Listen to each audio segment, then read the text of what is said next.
After the Battle of Rook's Rest was all said and done, Lord Staunton's head was carried back to King's Landing and mounted above the old gate alongside the other supporters of Rhaenyra who'd refused to bend the knee to King Aegon. But few paid attention to yet another head added to the gate. It was in fact the head of the dragon Meleys that the people of King's Landing gathered to see. The Red Queen's head was drawn through the city on a cart that awed the crowds of the small folk into silence. For the first time, the civil war became real for the people of King's Landing. They were of course used to the sight of dragons, but a dead one is likely that no one among the small folk had ever seen a dead dragon. Septon Eustace tells us, after the dragon's head was paraded around the streets, thousands of the small folk of King's Landing left the city to hide in the forests that surround the walls, hoping to avoid any bloodshed to come. That was until the Dowager Queen Alicent ordered the gates be barred and closed. King Aegon II did not die at Rook's Rest, as most had thought, when his dragon crashed to the earth alongside that of Meleys and Rhaenys. Though it is said his burns brought him such pain that some say he prayed daily for death. Carried back to King's Landing in a closed litter to hide the extent of his injuries from the small folk, Aegon did not rise from his bed for the rest of the year. Septons prayed for him.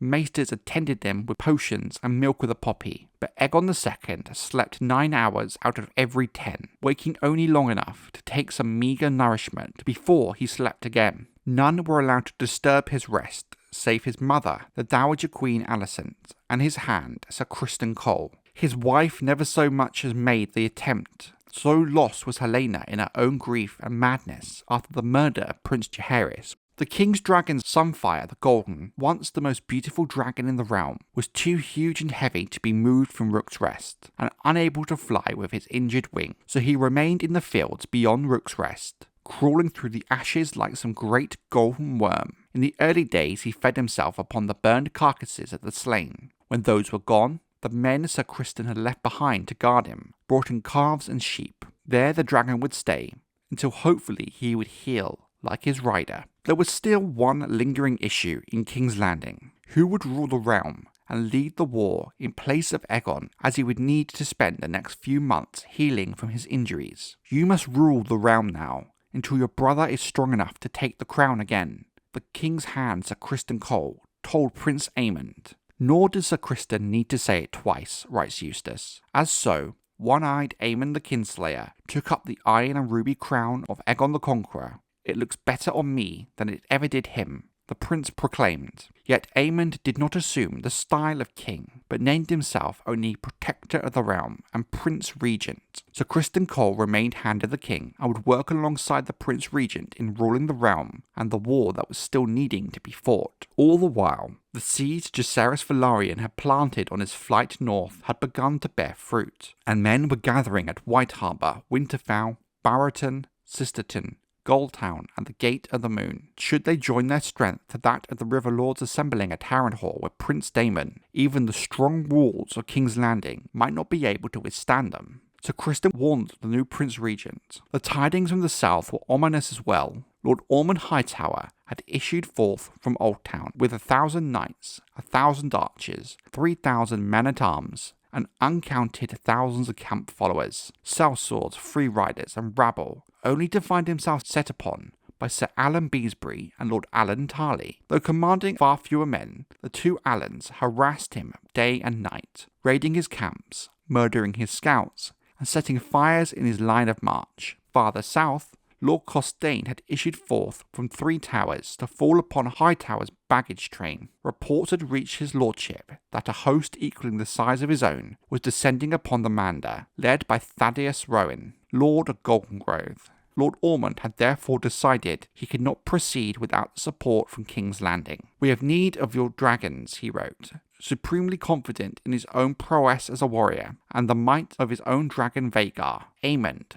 was eager to take the battle to the foe. "The whore on Dragonstone is not the threat," he said, "no more than Rowan and these traitors in the Reach. The danger is my uncle. Once Daemon is dead, all these fools flying our sister's banner will run back to their castles and cause us no more trouble." East of King's Landing on Dragonstone, Queen Rhaenyra was also faring badly, albeit in a very different manner to that of her half-brother, King Aegon. The death of her son Lucerys had been a crushing blow to a woman already broken by pregnancy, labour and stillbirth. When word reached Dragonstone that Princess Rhaenys had fallen, angered words were exchanged between the Queen and Lord Corlys Velaryon, who blamed her for his wife's death. "It should have been you," the sea snake shouted at her grace. "Lord Staunton sent to you, yet you left it to my wife to answer and forbade your sons to join her." Every man and woman in Dragonstone knew that Prince Joffrey and Prince Jacaerys had been eager to fly with Princess Rhaenys to Rook's Rest with their own dragons.